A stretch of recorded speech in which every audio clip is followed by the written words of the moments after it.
ouvrir la parole de Dieu, s'il vous plaît, dans le livre de Samuel, 2 Samuel, chapitre 6, verset 1. Je pense que cela va s'afficher.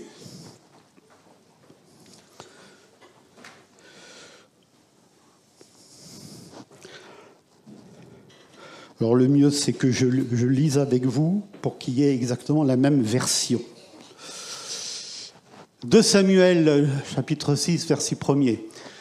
David, le roi David, rassembla encore toute l'élite d'Israël qui comptait 30 000 hommes.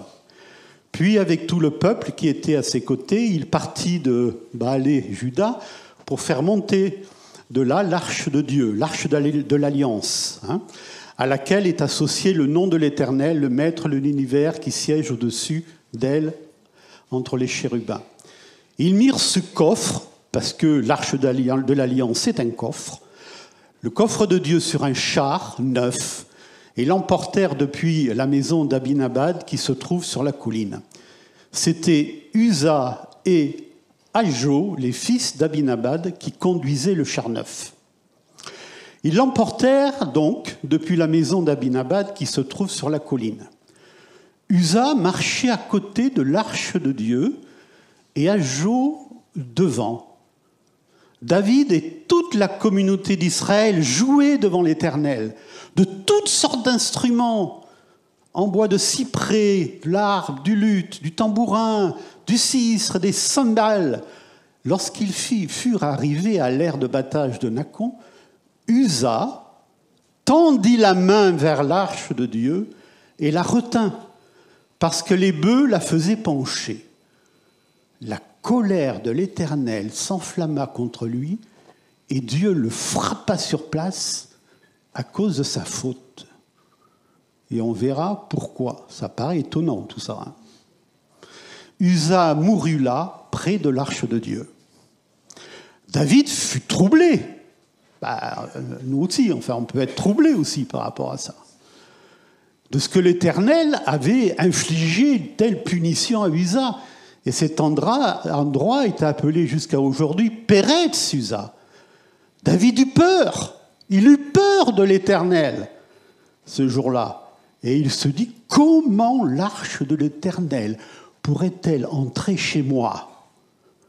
Il ne voulut pas prendre l'arche de l'Éternel chez lui dans la ville de David, et il la fit conduire dans la maison d'Obed-Édom, un homme de Gath. L'arche de l'Éternel resta 3 mois dans la maison d'Obed-Édom de Gath, et l'Éternel le bénit ainsi que toute sa famille. On vint dire au roi David, l'Éternel a béni la famille d'Obed-Édom et tout ce qui lui appartient à cause de l'arche de Dieu, parce qu'elle était dans la maison. David se mit alors en route. Il fit monter l'arche de Dieu depuis la maison d'Obed-Édom jusqu'à la ville de David. La ville de David, c'est Jérusalem. Au milieu des réjouissances. Quand ceux qui portaient l'arche de l'Éternel eurent fait 6 pas, on sacrifia un bœuf et un veau gras. David dansait de toute sa force devant l'Éternel. Et il était habillé d'un éphod en lin. David et toute la communauté d'Israël firent monter l'arche de l'Éternel avec des cris de joie et au son des trompettes. Michal, fille de Saül, la femme de David, regardait par la fenêtre lorsque l'arche de l'Éternel entra dans la ville de David, et en voyant le roi David sauter et danser devant l'Éternel, elle éprouva du mépris pour lui dans son cœur. Elle méprisa son mari. Une fois qu'on eut amené l'arche de l'Éternel, on l'a mis à sa place au milieu de la tente que David avait dressée pour elle, et David offrit des holocaustes et des sacrifices de communion devant l'Éternel. Quand il eut fini d'offrir les sacrifices et les sacrifices de communion, Dieu bénit le peuple au nom de l'Éternel, le Maître de l'univers. Puis il distribua à tout le peuple, à toute la foule d'Israël, hommes et femmes confondus, un pain. une portion de viande et un gâteau au raisin. Et tout le peuple repartit chacun chez soi. David retourna chez lui pour bénir sa famille, et Michal, donc sa femme, fille de Saül, sortit à sa rencontre. Elle dit, quel honneur aujourd'hui pour le roi d'Israël. Il s'est dénudé aux yeux des servants de ses serviteurs, comme le ferait un homme sans valeur. David répondit à Michal, c'est devant l'Éternel qui m'a choisi de préférence à ton père et à toute sa famille pour m'établir comme chef sur son peuple, sur Israël. C'est devant l'Éternel que j'ai dansé. Je veux paraître encore plus petit que cela et m'abaisser à mes propres yeux. Toutefois, je serai honoré auprès des servants dont tu parles. Michal, fille de Saül, n'eut pas d'enfant jusqu'au jour de sa mort. Jusqu'au jour de sa mort. Voilà, on arrive à la fin du passage. Le titre de mon message ce matin, c'est « Les aventures de l'arche perdue ». Pas les aventuriers de l'arche perdue. Je ne veux pas vous parler d'Indiana Jones ce matin, mais de l'arche de l'Éternel, qui fait d'ailleurs partie de je ne sais pas si vous avez vu ce film-là, voilà.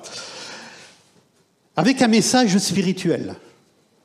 Parce que l'arche de l'Alliance a été connue pendant un certain temps, des aventures. Elle a été promenée dans un endroit et un autre, et il est arrivé plein d'aventures. Je ne vais pas toutes vous les raconter, mais au moins dire l'essentiel. Ce passage nous présente donc le transport de l'arche de l'Alliance à Jérusalem en 2 fois. Vous avez remarqué que ça s'est fait en 2 fois. La première fois, des danses, de la joie, des chants, des réjouissances, et puis un drame. Un drame que, sur le moment, je pense que la plupart n'ont rien compris du tout. Voici un brave homme qui essaye de maintenir l'arche pour pas qu'elle tombe, tout simplement. Et voilà que le jugement de l'Éternel tombe sur cet homme. La première chose que je voudrais dire, c'est qu'il y a des choses dans la parole de Dieu qui parfois nous étonnent. Il y a des mystères qu'on connaîtra simplement dans le ciel. Mais il y a aussi des éléments où on a besoin d'explications. Et là, il y a une explication. Et cette explication, je vais vous la donner tout à l'heure. Mais dans un premier temps, on peut être troublé. C'est vrai. La parole de Dieu a des lois spirituelles. Comme il existe des lois physiques, des lois mécaniques, essayez de sauter dans un avion sans parachute, vous allez voir ce qui va se passer. D'accord ? C'est une loi. Moi, j'ai toujours été aussi impressionné, surtout quand j'étais petit, de voir qu'un gros avion, en décollant, mon Dieu, mais comment ce truc-là, ça peut voler dans le ciel ? C'est des lois mécaniques. Alors, mon fils, qui travaille à Air France, a pris le temps pendant 10 minutes de m'expliquer ça, un jour. Tu vois, c'est la portance de l'air, là, qui est dessous. Je dis, oui, mon fils, t'as raison, je suis d'accord avec toi. Il y a certainement des lois qui fait que cet avion, ça décolle comme ça. Il y a plein d'autres lois. C'est des lois physiques, des lois mécaniques. Et si vous transgressez ces lois, ça se passe mal. Alors, pourquoi on n'accepterait pas non plus qu'il y ait des lois spirituelles ? Et si on fait le contraire, ça se passe mal. Et là, il y a une loi spirituelle. Je vais garder le suspense pour tout à l'heure. Deuxième transport, pareil. Joie, danse, chant, réjouissance. Et là, tout se passe bien. Tout se passe bien. Extraordinaire. Pourtant, on pourrait dire, mais qu'est-ce que c'est? C'est presque la même chose. C'est presque la même chose. Mais c'est presque. Parce qu'il y a des différences. L'explication n'est pas évidente à la lecture, mais il y a une explication. Je vais vous demander d'afficher, s'il te plaît, l'Arche de l'Alliance. Voilà. Alors, l'Arche de l'Alliance, c'est cela. C'est un coffre. C'est pas une arche, hein, pour penser que c'est une arche, mais et c'est un petit coffre. Il fait 1,25 m de long. D'accord? 1,75 m de long, pardon. Et 1,25 m de haut et de large. Vous voyez un coffre, vous voyez des chérubins avec leurs ailes déployées, qui recouvrent un couvercle qu'on appelle le couvercle propitiatoire. C'est là où le souverain sacrificateur aspergeait avec le sang. C'est l'ancienne alliance, hein, c'est du temps de l'Ancien Testament. Pour le Nouveau Testament, on en dira quelques mots tout à l'heure. Vous avez, il était en bois d'acacia revêtu d'or pur. Ok? Vous avez 4 anneaux de chaque côté dans lesquels on glisse des barres en or. Voici l'arche de l'Alliance. Un petit coffre. Et la Bible nous dit que l'Éternel se trouvait entre les chérubins.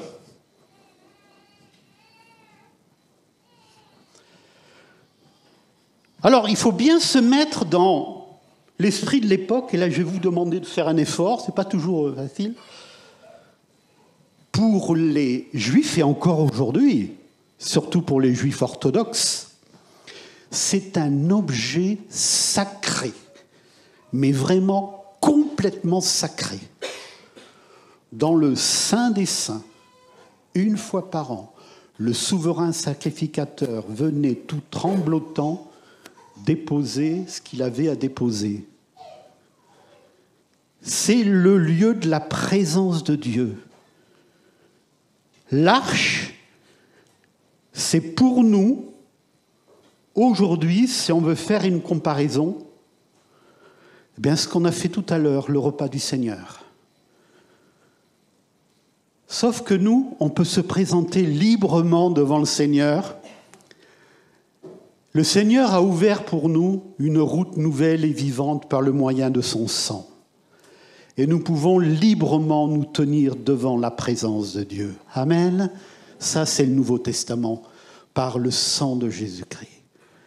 À l'époque, ce n'était pas comme ça. Il y avait des règles très précises et il fallait respecter ces règles-là. Alors, je vais vous raconter, puisque mon titre, c'est « Les aventures de l'Arche perdue », un petit peu ce qui est arrivé à cette arche. Cette arche, elle a été prise par les Philistins lors d'un combat entre Israël et les Philistins. Les Philistins, ce sont les ancêtres des Palestiniens. Il faut bien savoir ça. Hein. Les Philistins, si vous regardez une carte de l'époque, il y avait 5 provinces. Et une des 5 provinces s'appelle Gaza. Ça vous dit quelque chose?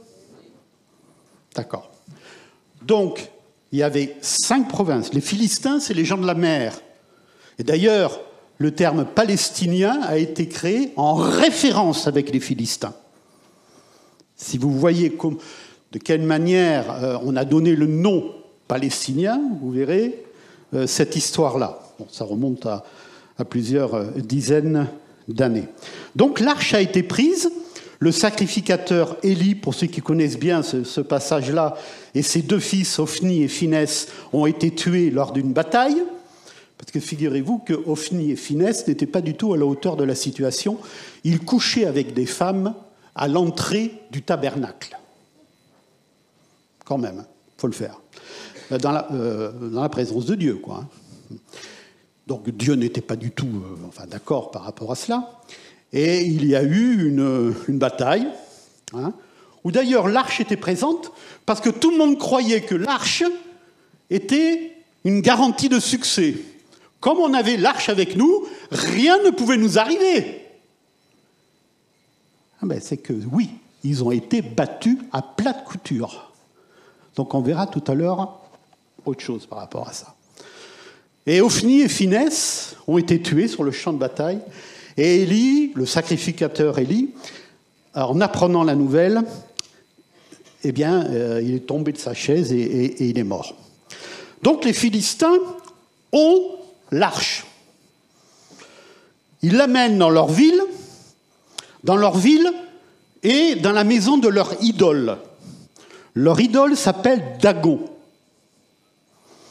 Ils déposent l'arche devant Dagon, et le lendemain, ils trouvent l'idole Dagon prosternée devant l'arche. L'idole est tombée toute seule. Enfin, je veux dire, ça. Hein. Qu'est-ce que c'est que cette histoire? Ils remettent Dagon tout droit, et sur le lendemain, ils voient Dagon sans ses bras, sans ses pieds, simplement avec le tronc étendu devant l'arche. Ouh là là. Et là, ils se disent, oh là là, on va mettre l'arche de l'Éternel dans un autre endroit. Donc, bon, je vous passe les détails, je vous donne peut-être les villes. D'abord dans la ville d'Asdod, ensuite dans la ville de Gath, ensuite dans la ville d'Écron. Et à chaque fois, vous savez ce qui se passe? Il y a un jugement de Dieu, et tout le monde a des hémorroïdes. Qu'est-ce que c'est des hémorroïdes? Ben, à forte dose. Ouh là là là là là là. Qu'est-ce que c'est que cette histoire? On va renvoyer l'arche de l'Éternel dans son pays, en Israël. Parce qu'apparemment, chez nous, ça ne va pas. Hein, l'Éternel, il n'a pas l'air d'être content. Hein, ça a duré 7 mois, cette histoire, hein, où ça a voyagé dans le pays des Philistins. Et là, eh bien, on met l'arche sur un char avec des bœufs, et puis on dépose l'arche à Kirjat-Jéarim, dans la maison d'un certain Abinabad. Voilà. Et elle tombe dans l'oubli pendant 40 ans. À peu près une génération. D'accord? Donc, les premiers étaient au courant que c'était là-bas, qu'on pouvait peut-être trouver l'arche. 20 ans plus tard, il y en a plein qui sont morts, il y en a peut-être quelques-uns qui le savent encore. 40 ans plus tard, il y en a peut-être quelques vieux qui savent qu'elle est là, mais sans plus, quoi. Jusqu'à un moment où, on ne sait plus où elle est, quoi. On ne sait plus où est l'arche de l'Éternel.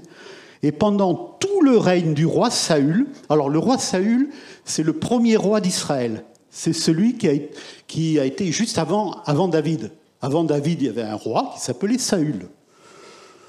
L'Éternel ne voulait pas de roi sur le peuple d'Israël, parce que l'Éternel, c'était le roi d'Israël. Mais le peuple lui dit, oh, non, donne-nous un roi comme les autres. Nous, on veut un roi comme les autres. Oh, Dieu a donné Saül. Bon, il a choisi Saül, mais le temps a fait qu'on a bien vu que Saül, il ne tenait pas la route dans beaucoup de domaines, notamment au niveau spirituel. Et Saül, alors lui, vous savez, l'arche de l'Éternel, c'était pas son problème. L'arche de l'Éternel pour Saül. Alors, ça s'est mal terminé d'ailleurs pour Saül dans sa vie, puisqu'il est mort au combat et d'une façon toute particulière. Donc, on arrive à cette conclusion provisoire que je voudrais vous présenter. La vie religieuse continue, parce que ça continue, il y a une tente, il y a des Lévites, il y a la vie religieuse est là, elle est présente, elle continue dans le royaume d'Israël sans qu'il y ait l'arche. sans qu'il y ait la présence de Dieu. Et la question, je me la pose à moi-même, mais je vous la pose à vous. Est-ce que on peut, parlons simplement de notre Église, continuer notre vie religieuse sans problème, chanter, prier, écouter la parole, sans qu'il y ait la présence de Dieu? Oui, c'est possible. C'est possible. C'est possible que la tradition prenne le dessus. C'est possible que les coutumes prennent le dessus. C'est possible qu'au début, il y ait des louanges, l'adoration, la parole de Dieu, lors des moments de réveil. Et puis peut-être que 40 ans, 50 ans plus tard, on refait peut-être les mêmes gestes, on prononce les mêmes paroles, mais il n'y a plus la présence de Dieu. Alors les plus anciens parmi nous pourraient dire « Oh là là, dans les années 50, dans les années 60, il y avait la bénédiction de Dieu, on avait des guérisons, des miracles. Nos parents ont connu ça, nos grands-parents ont connu ça, ils nous en ont parlé et il y a eu des réveils. » 40 ans, 50 ans, 60 ans plus tard, il y a peut-être des bâtiments, il y a peut-être des gens sur des chaises, mais il n'y a plus la présence de Dieu. Et ça peut interroger, mes frères et sœurs. Ça peut interroger. Et que pour nos vies personnelles, mais également pour notre Église, le plus important, c'est qu'il y ait la présence de Dieu au milieu de nous. Amen. Le Seigneur qui nous parle. Le Seigneur qui nous touche. Vous savez, la présence de Dieu, c'est difficile d'en parler, c'est un petit peu indicible. Parce que on sait quand elle est là. Je ne sais pas si vous avez connu des moments tout particuliers dans votre vie, dans votre chambre, ou alors à l'église, où la présence de Dieu est là. Dieu parle à mon cœur. J'ai écouté ce matin dans Solae, le rendez-vous protestant sur France Culture. Je ne sais pas si vous écoutez à 8h30. C'est parfois intéressant. Et le pasteur qui s'occupe de cette émission, qui est un pasteur baptiste d'ailleurs, Jean-Luc Gadreau, recevait Éric Emmanuel Schmitt. Vous connaissez? Non, c'est un écrivain. Il a écrit un livre à un moment donné.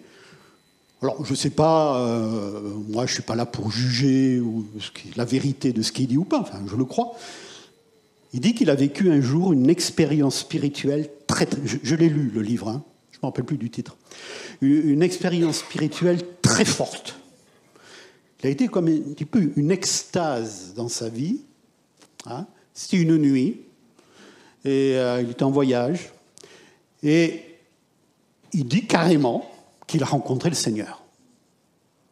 Alors, je ne sais pas ce qu'il a fait de ça, je ne sais pas quelle est sa vie actuellement, ça ne m'intéresse pas, mais il le dit, il l'a écrit, pour lui c'était clair et net. Alors peut-être que vous pouvez le dire, et vous pouvez dire quel jour, telle heure, tel lieu, Dieu m'a parlé. J'en suis sûr. J'ai vécu une expérience forte. Et ce qu'il faudrait, c'est que cette expérience-là, mes chers amis, ne soit pas simplement du souvenir, mais que la présence de Dieu soit toujours là, parmi nous, dans nos cœurs et dans notre Église. Et on verra tout à l'heure de quelle manière on peut maintenir la présence de Dieu dans nos vies. Mais notons quand même que tout peut paraître normal, mais en fait, Dieu n'est pas là. Il n'est pas là. Il y a des chants, il y a des paroles, il y a des gestes, il y a des danses, de la joie, mais Dieu n'est pas là. Donc il y a autre chose de plus important. Un homme se soucie de la présence de Dieu. On arrive à la diapo 6. Un homme se soucie de la présence de Dieu, c'est le roi David. On l'a lu tout à l'heure dans le psaume 132. Le psaume que je lis juste avant la Sainte Seine. Lui, il se dit, c'est pas possible.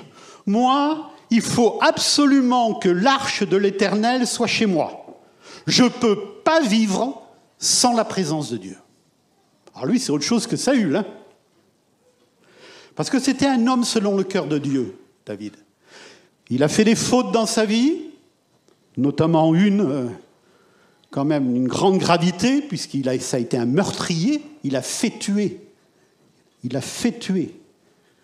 un homme, parce que David avait couché avec la femme de cet homme. Vous voyez, c'est quand même, dans l'échelle des péchés, s'il y en a une, c'est quand même haut. Hein.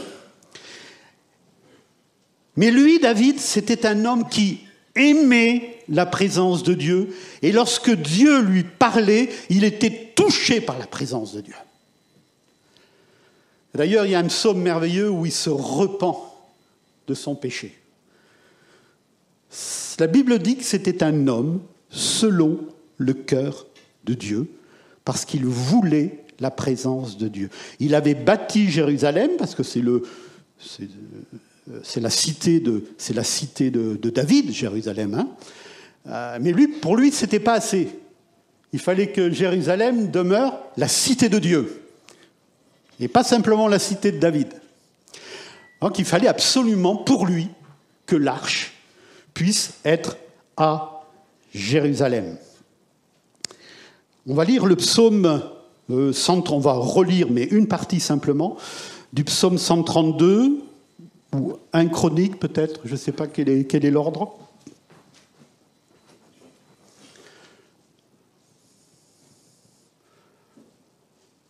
Voilà, bon, on va lire un chronique.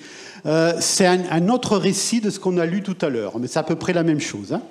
David tint conseil avec les chefs de milliers et de centaines, avec tous les princes, et David dit à toute l'assemblée d'Israël, « Si vous le trouvez bon, et si cela vient de l'Éternel, notre Dieu, envoyons de tous côtés vers nos frères qui restent dans toutes les contrées d'Israël, et aussi vers les sacrificateurs et les Lévites dans les villes où sont leurs banlieues, afin qu'ils se réunissent à nous, et ramenons auprès de nous l'arche de notre Dieu, car nous ne nous en sommes pas occupés du temps de Saül. » Ça, c'est formidable. Moi, je trouve ça formidable.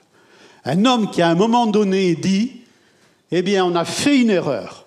On ne s'est pas occupé de l'arche, mais maintenant, on va s'en occuper. Et on va ramener la présence de Dieu parmi nous. » Amen. Le psaume, je crois, 132, c'est le suivant. Psaume 132, on a lu tout à l'heure. Hein. On va lire simplement les 6 premiers versets. Éternel, souviens-toi de David, de toutes ses peines. Il jura à l'Éternel, fit ses vœux au puissant de Jacob, et je n'entrerai pas dans la tente où j'habite, je ne monterai pas sur le lit où je repose, je ne donnerai ni sommeil à mes yeux, ni assoupissement à mes paupières, jusqu'à ce que j'ai trouvé un lieu pour l'Éternel, une demeure pour le puissant de Jacob. Voici, nous en entendîmes parler à Ephrata, nous la trouvâmes dans les champs de Jaar. David envoie ses serviteurs avec comme consigne simple, trouvez-moi l'arche. On ne sait pas où elle est. Nous en entendîmes parler. Ah ouais, il y a quelqu'un qui dit que son grand-père lui a dit que il y avait un coffre à un moment donné, on l'a déposé chez quelqu'un, et après c'est dans un champ. Ah ouais, mais ce coffre, c'était l'arche de l'Alliance. C'était l'arche de l'Éternel, ce coffre. Et ils ont retrouvé l'arche de l'Alliance. David, veut l'arche au cœur de sa vie, au cœur de son peuple. Plus tard, son fils, Salomon, construira un temple. Et ce temple a été détruit, pour ceux qui le savent, en l'an 70 par les armées romaines, et il n'existe plus. Il n'y a pas de temple à Jérusalem, là, en ce moment. À l'époque, c'était une tente, un tabernacle, une tente. Et il voulait absolument que l'arche de l'Éternel soit dans cette tente-là. Donc il envoie des émissaires et on trouve enfin chez Abinadab l'arche de l'Alliance. Alors cette arche, elle est chez Abinadab. Mais David veut que ça soit à Jérusalem. Donc il faut la transporter. Et on l'a lu tout à l'heure. On ne va pas refaire la lecture. Tous les ingrédients de la réussite sont là. Le peuple est convoqué, il y a un grand cortège,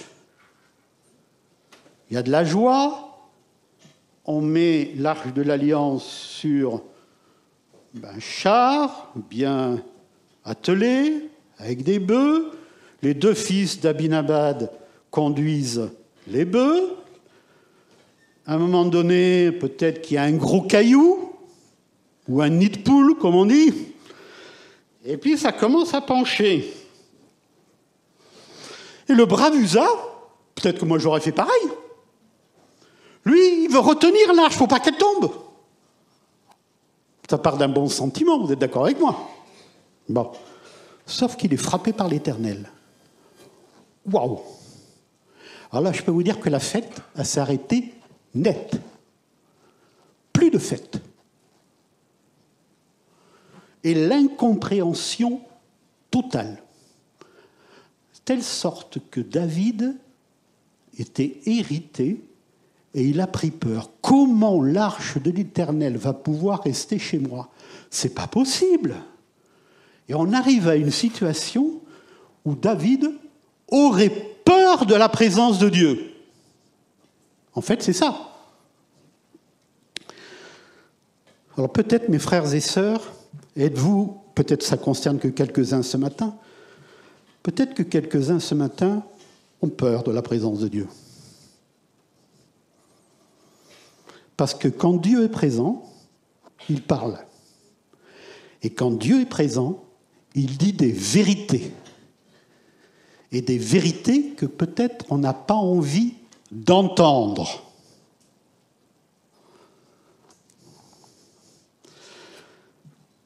Et c'est pour ça que parfois, je ne dis pas que c'est une généralité,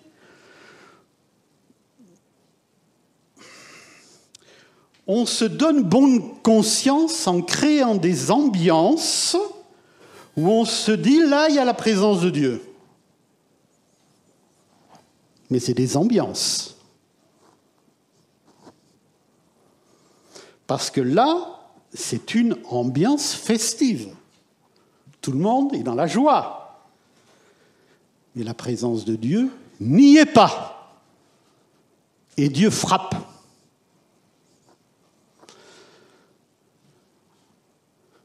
Bon, si vous allez sur Internet, et si vous allez sur des sites de religieux, et des célébrations en l'honneur de l'Éternel, vous verrez des gens qui sont contents, ils chantent, ils dansent, il y en a même certains qui se roulent par terre, et qui... ça ne veut pas dire qu'il y a la présence de Dieu, mes frères et sœurs. D'accord? J'ai rien contre les danses, les chants, les réjouissances, hein. Pas du tout.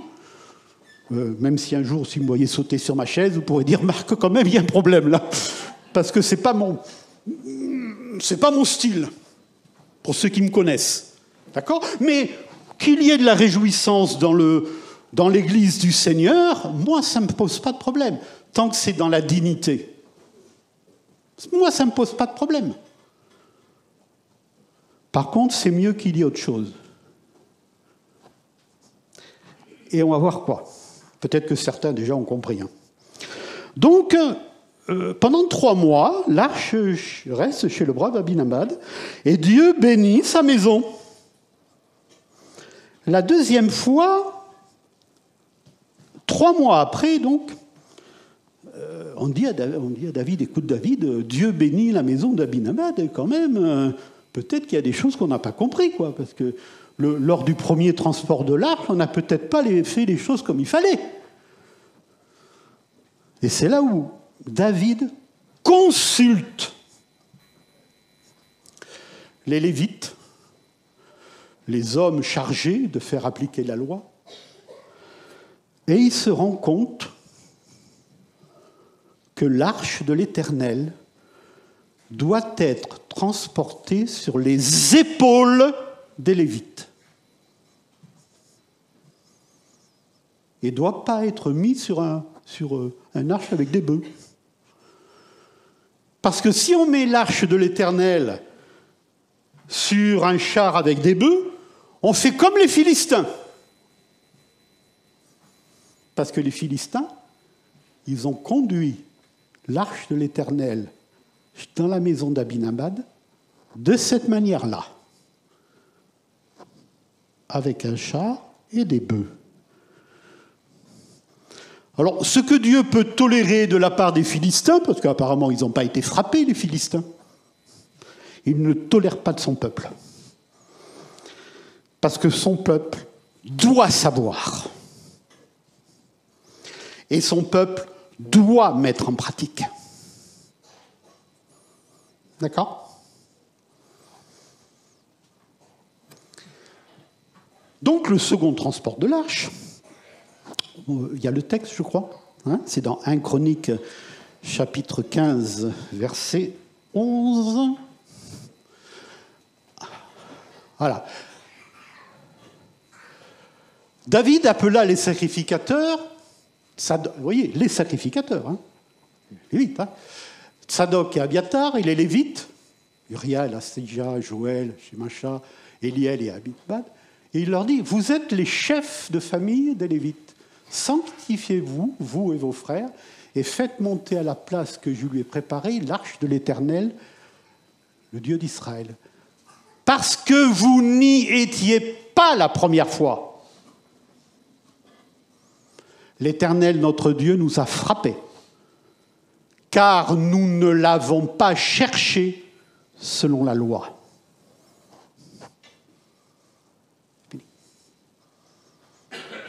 Les sacrificateurs et les Lévites se sanctifièrent pour faire monter l'arche de l'Éternel, le Dieu d'Israël, du Dieu d'Israël.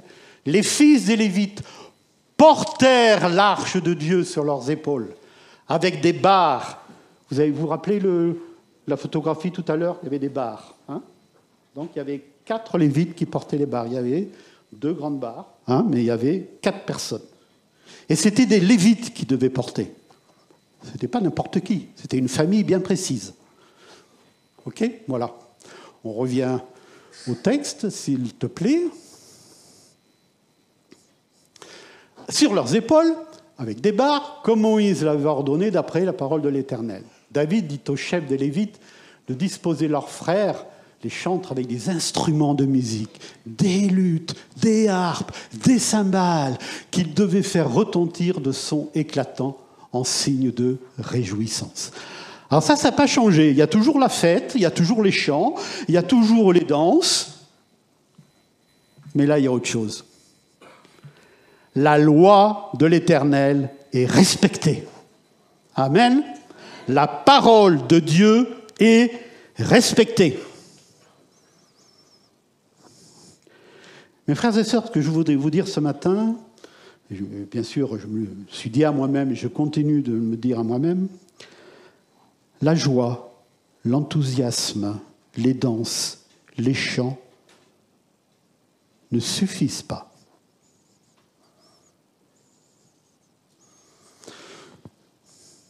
Ceux qui disent Seigneur, Seigneur n'entreront pas tous dans le royaume des dieux, mais ceux seuls qui font la volonté de Dieu. D'accord ? Et je sais, moi je fais partie un petit peu de cela, que dans ma jeunesse, j'étais un petit peu troublé par des manifestations spirituelles, de l'émotion, on va dire les choses comme ça, de l'émotion. Peut-être de l'émotion poussée à son paroxysme, qui fait qu'on a pris cela pour de la présence de Dieu, alors qu'il n'y avait pas la présence de Dieu. Alors, bien sûr, le mieux, c'est les chants, les danses, la joie, avec la présence de Dieu, avec la parole de Dieu. Ça, c'est le mieux. Amen, quand il y a les deux. Mais quand il y a simplement que des choses qui nous paraissent un peu bizarres, nous amènent à faire si vous regardez les histoires religieuses, des fois, des réveils où il y a vraiment la présence de Dieu. Et puis, le problème des réveils, c'est qu'au début, c'est très bien. Il y a vraiment la présence de Dieu, des repentances, des actions du Saint-Esprit, même parler en langue, etc. Et puis, 10, 20, 30, 40, 50 ans, il y a moins la présence de Dieu, mais on veut faire pareil. Alors on essaye de fabriquer. Je pèse mes paroles quand j'ai dit ça. J'ai bien réfléchi avant de vous le dire. On veut faire un peu pareil. Et c'est là où peut-être... Moi, j'ai connu, alors il n'y en a pas beaucoup de personnes comme ça, mais j'ai connu des personnes qui ont connu ce genre d'ambiance, ont été déçus, et ils sont repartis. Et on ne les voit plus. Parce que ces personnes ont été troublées, même plus que troublées. Et même parfois, des personnes à qui on a donné des dons, des prophéties très précises, et ce n'est pas arrivé. Alors ça, c'est dur. Ça, c'est dur. Et il faut, voilà, vraiment la présence de Dieu pour pouvoir reconstruire les choses. Vous savez, le monde spirituel, c'est pas un monde, c'est un monde qu'on ne connaît pas trop. C'est pas notre monde, le monde spirituel. Et quand on va dans le monde spirituel, on a besoin de repères qui sont sûrs. Et il y a, on va dire les mots, il y a des gens qui sont faits pour ça.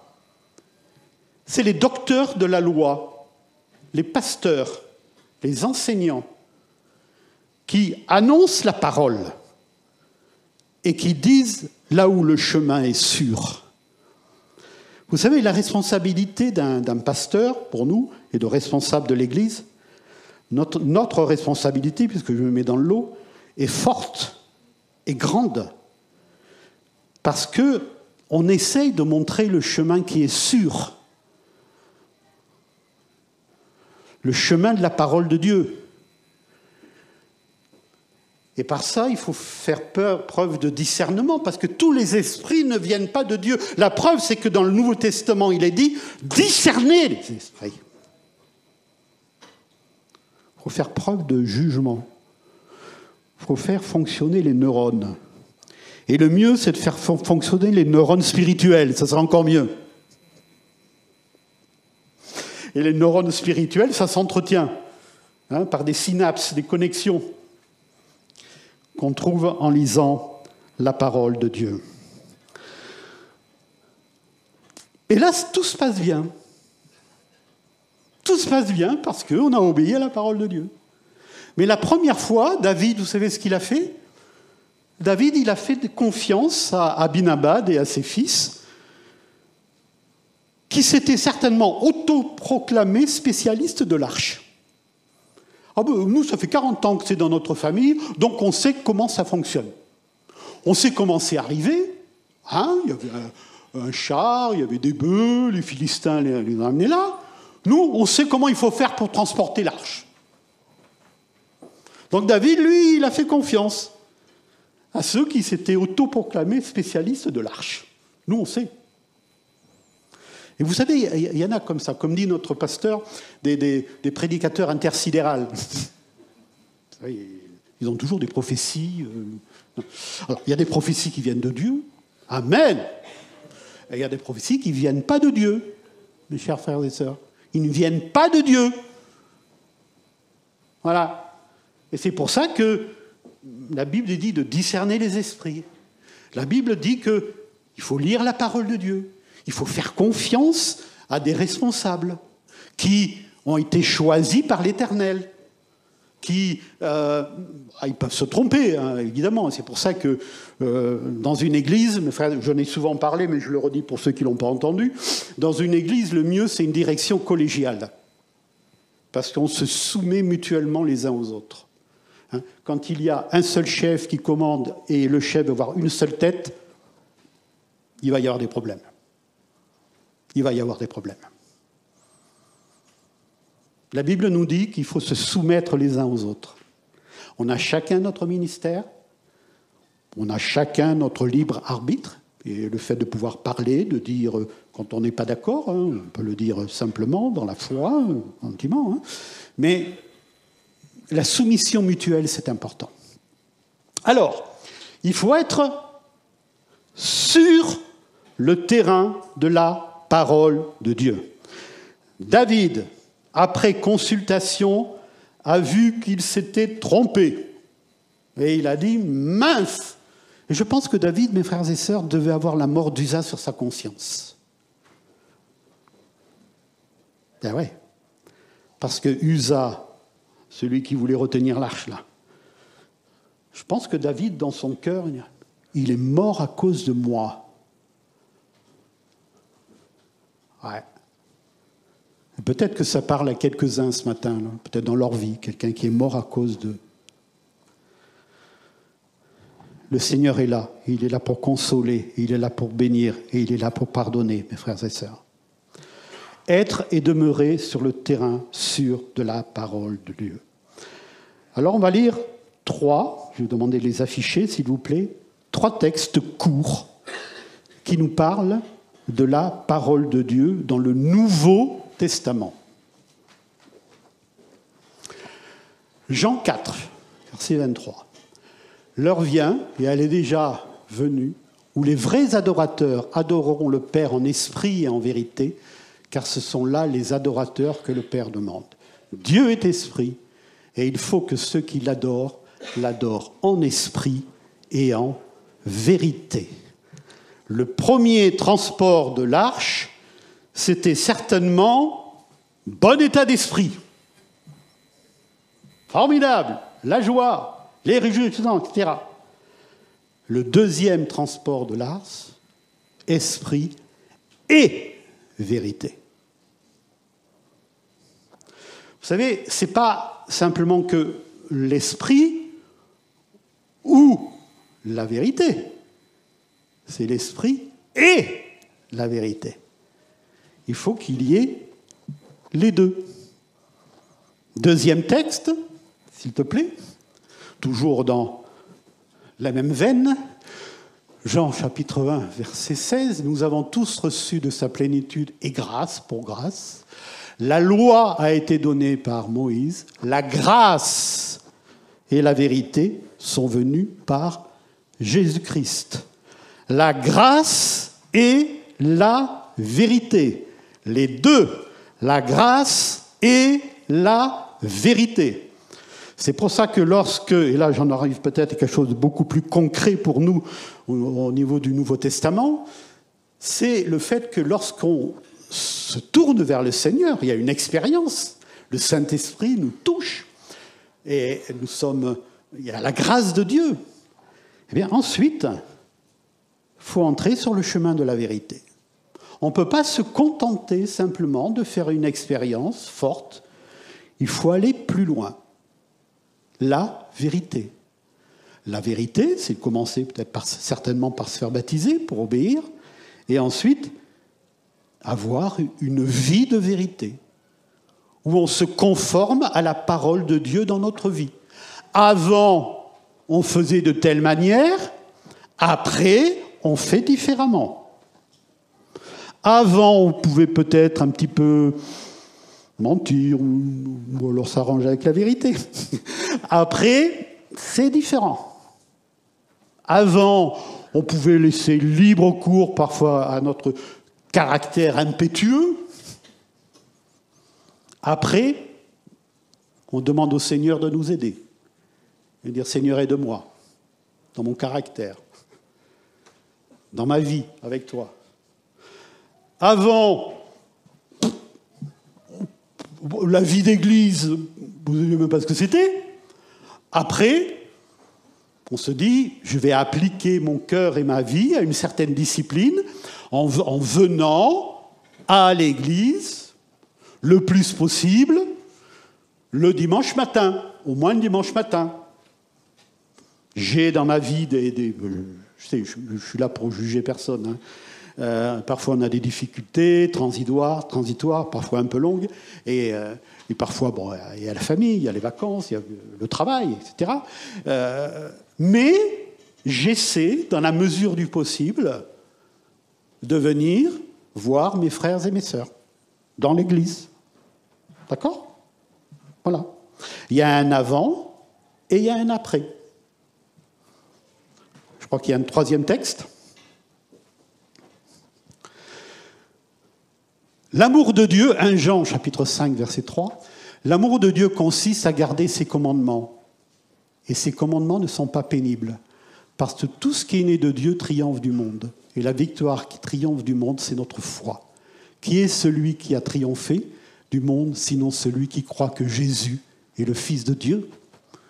L'amour de Dieu consiste à garder ses commandements. C'est une phrase qui peut paraître un petit peu étonnante, hein ? Parce que l'amour, c'est bon, c'est une envolée, c'est des sentiments, des émotions. Ça consiste à garder ses commandements. Si je dis que j'aime Dieu, je respecte sa parole. Si je dis que j'aime Dieu, je me conforme à sa parole. Je lis la Bible. J'écoute la Bible. Je m'applique à observer la parole de Dieu dans ma vie quotidienne.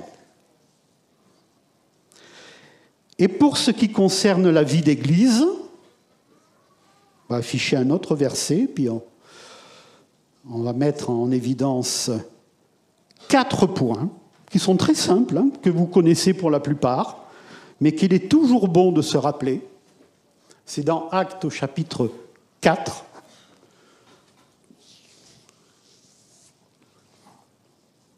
Acte chapitre 2, verset 42. Les premiers chrétiens,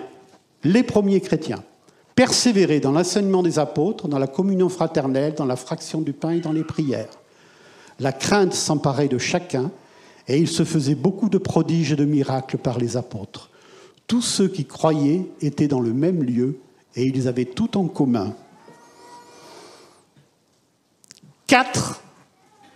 On pourrait les comparer d'ailleurs aux 4 anneaux qui sont dans l'arche. J'ai pensé à ça quand j'ai... 4 points qui peuvent correspondre aux 4 anneaux dans lesquels on mettait les barres, les 2 grandes barres. C'est ce qui doit exister dans une église. Alors, on ne dit pas que telle église est parfaite, que notre église est la meilleure et que les autres sont moins bien que nous. On ne dit pas ça. Mais une église qui se dit église qui veut être fidèle à la parole de Dieu doit absolument mettre en pratique ces 4 points. Si un jour vous changez de département, vous allez, je ne sais pas, pour votre métier, pour autre chose, et que vous avez besoin de rechercher une église, pensez aux 4 points dont on va parler. Et vous mettez ces 4 points. Et vous dites, est-ce que dans cette église-là, il y a ces 4 points-là ? Prenez une feuille de papier et vous mettez tout ça par écrit. Il persévérait dans l'enseignement de la parole de Dieu. Dans une église, mes frères et sœurs, mes chers amis, il doit y avoir l'enseignement de la Bible. Voilà. Alors, vous allez me dire, ouais, c'est normal quand même. Ben, oui, mais pas si normal que ça. Parce que parfois, dans des églises, on n'ouvre pas tellement la Bible. Ah. L'enseignement de la parole. La parole doit être enseignée et elle doit avoir une place prépondérante.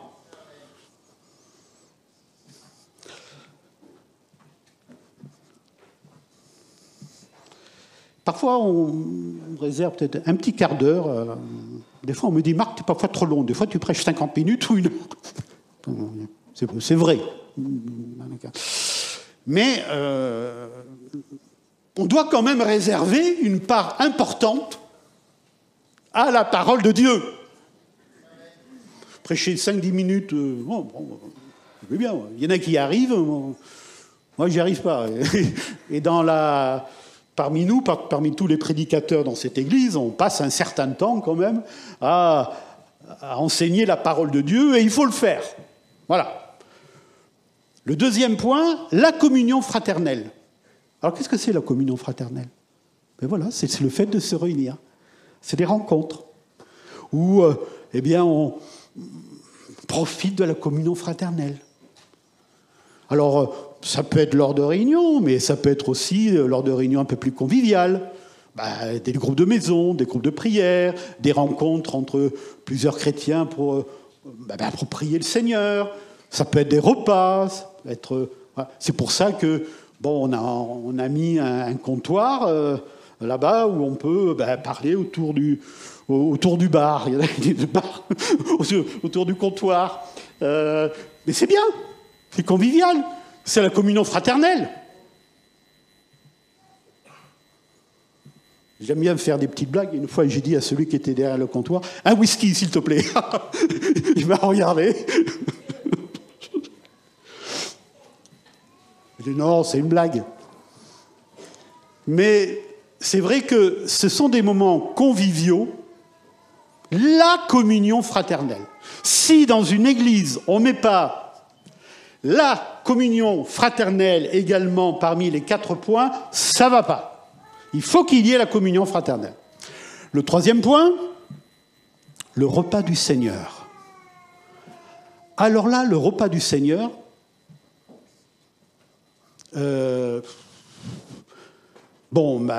comment dire, il y a des églises, peut-être pas chez nous, mais c'est 1 fois par mois. Même certaines, c'est 1 fois tous les 2 mois. 1 fois par trimestre, et pourquoi pas? Ah ouais, mais le repas du Seigneur, il faut des gens pour venir plus tôt, pour tout préparer. Merci d'ailleurs aux sœurs qui s'en occupent. Parce que, il faut venir plus tôt. Il faut une demi-heure, 1 heure, préparer. Il y a quelqu'un qui met dans les gobelets. Oui, service pour Dieu. Comme le groupe de louanges, voilà. Le pain, il faut le préparer, ça c'est pas tout seul.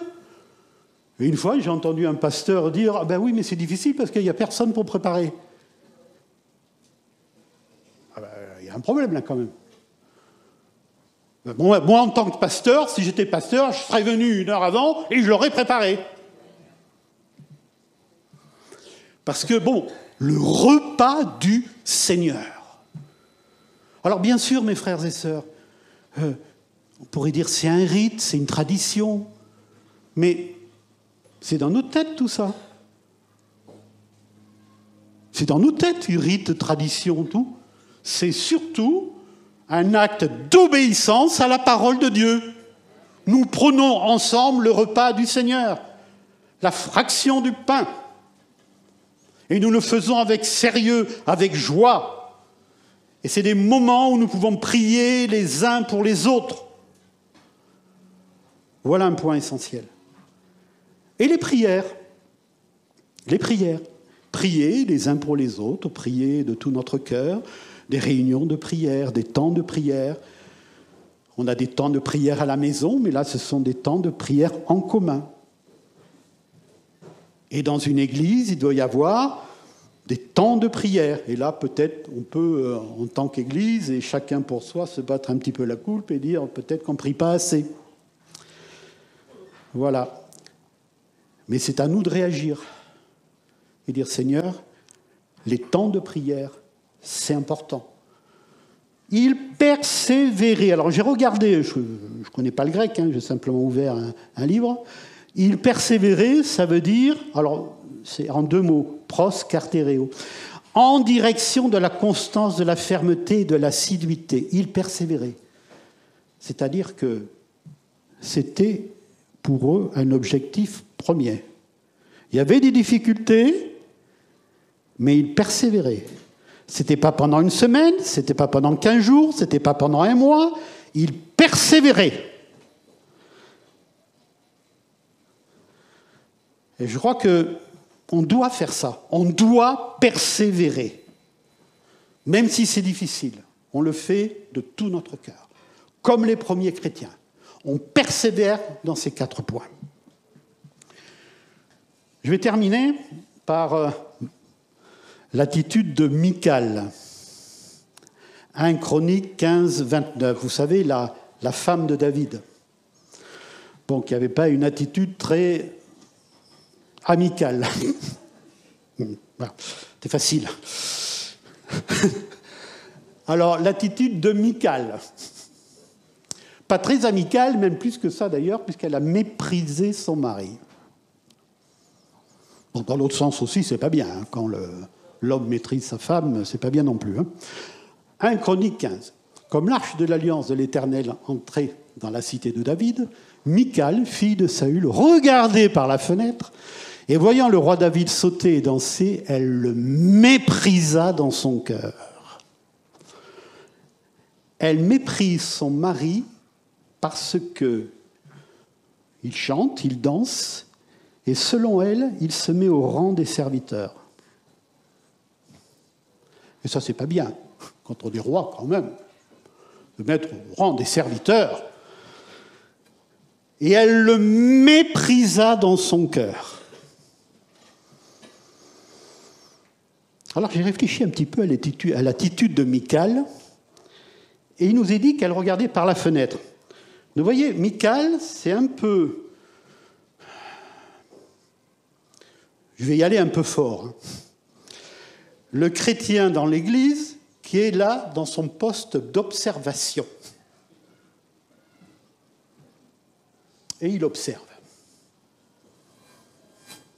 Oh ben celui-là, celle-là, ça... Comme... Oh non, mais c'est pas comme ça. Moi, de mon temps... Et puis, c'est un peu trop fort. Des fois, c'est un peu trop fort. Parfois, il faut régler les choses. Ouais, mais alors, non, moi, j'aurais pas fait comme ça. Oui, mais non, c'est pas comme ça que dans les chants, on doit faire. Là. Et puis, il y a des fois des expressions, là, non, il faut rester devant l'Éternel, comme ça, avec plein d'idées. Michal est de son poste d'observation et elle fait des remarques. Ça n'existe pas ici, il n'y en a pas, mes frères et sœurs. Tout de suite, je veux le dire. Non, le Seigneur nous invite à être des acteurs et pas des spectateurs. Amen. Amen. Alors, vous allez me dire, Marc, moi je fais ce que je peux, mais j'ai une vie difficile, j'ai plusieurs enfants à élever, j'ai un travail, même ma famille n'est pas convertie, c'est difficile pour moi. Ok, il n'y a pas de problème. Peut-être il y a une seule chose que tu peux faire. Fais-la. Fais-la. Une seule chose. Je vais vous donner un exemple tout simple, parce que c'est relatif à mon travail de trésorier. Tous les mois, dans la boîte aux lettres, il y a une enveloppe avec à l'intérieur un billet de 5 €. Une fois par mois. Je ne sais pas qui c'est. La personne, je pense que si elle venait à l'église, elle mettrait dans le trou. Mais une fois par mois, il y a une enveloppe avec un billet de 5 €. Qu'importe la somme, ce n'est pas un problème la somme. C'est le fait que cette personne, peut-être qu'elle ne peut pas venir, elle fait venir quelqu'un, je ne sais pas comment ça se passe, mais c'est réglé comme du papier à musique. Hein. Quand je vois une enveloppe, je sais comment il enveloppe. Quand j'ouvre, je sais combien je vais trouver. Parfois, je dis, Seigneur, peut-être que si c'était un peu plus, ça serait pas mal. Mais c'est toujours 5 €. C'est comme ça. Et c'est bien. Gloire à Dieu. Alors peut-être que vous pouvez dire, moi, je peux venir à l'église qu'une fois par mois. Parce que... Mais fais-le. Parfois, vous pouvez peut-être dire, oh, moi j'ai simplement un peu de temps, juste le samedi matin pour le ménage, par exemple. Ben fais-le. Voilà, c'est tout. C'est des petites choses toutes simples. Mais au moins, on est dans l'action. Et on n'est pas comme Michal de son poste d'observation. Oui, d'accord. Comment ça se passe? Qu'on soit véritablement des acteurs qui s'intéressent à l'Église. Oh, moi j'aime bien ça. Des personnes qui peut-être sur leur lit de souffrance, peut-être ces personnes savent qu'elles vont mourir. Et la question qu'elles posent, comment va l'Église? Où en sont les travaux? Je ne sais pas si je poserai cette question-là, sachant que je vais mourir dans quelques jours. Hein. Formidable, ça. Formidable. S'intéresser à l'Église. S'intéresser. Prier. Faire ce qu'on a à faire, un tout petit peu. Mais au moins faire quelque chose. Et la conclusion sera dans Jean chapitre 1er, verset 14. Rien n'est au-dessus de la parole, mes frères et sœurs. Rien.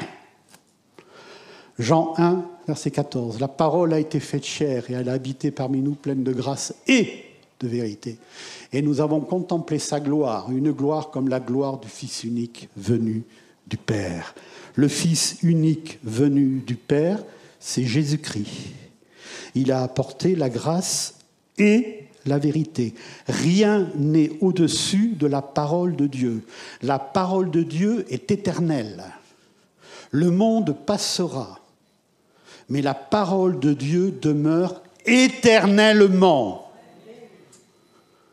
Et quand on est sur le terrain de la parole de Dieu, de l'Église, où il y a un bon enseignement, on est sur un terrain sûr. On n'est pas sur le terrain où il y a plein de cailloux, où l'arche peut tomber. On est sur un terrain sûr, parce qu'on obéit à la parole de Dieu. Amen. Seigneur, merci pour ta parole qui est la vérité. Merci parce que tu nous conduis sur les sentiers de la justice à cause de ton nom et sur les sentiers de la vérité également. Merci pour cet exemple dans la parole de Dieu, un exemple peut-être étonnant au premier abord, frappant, mais qui s'explique. Et Seigneur, aide-nous dans notre vie de tous les jours, malgré les difficultés, malgré les soucis. Aide-nous, Seigneur, à mettre au cœur de notre vie ta parole. Lire ta parole, penser à ta parole, aimer ta parole. Qu'on puisse se laisser enseigner, qu'on puisse participer à la communion fraternelle, qu'on puisse participer au repas du Seigneur, qu'on puisse prier, qu'on puisse s'intéresser à la vie de l'Église. Aide-nous, Seigneur. Nous avons besoin de toi. Ce matin, Seigneur, je me place devant toi. Comme j'ai pu passer auparavant, je le refais avec mes frères et sœurs, en te demandant, Seigneur, de nous aider tous à aimer ta parole, à rester sur le terrain sûr de ta parole, à ne pas être, comme dit ta parole, emporté à tout vent de doctrine, ballotté d'ici et de là sans savoir où on va, mais à être sur le terrain, sûr de ta parole. Bénis mon frère et ma sœur qui a besoin de toi pour cela ce matin, et qu'il y ait cette bénédiction pour nous tous, Seigneur. Amen.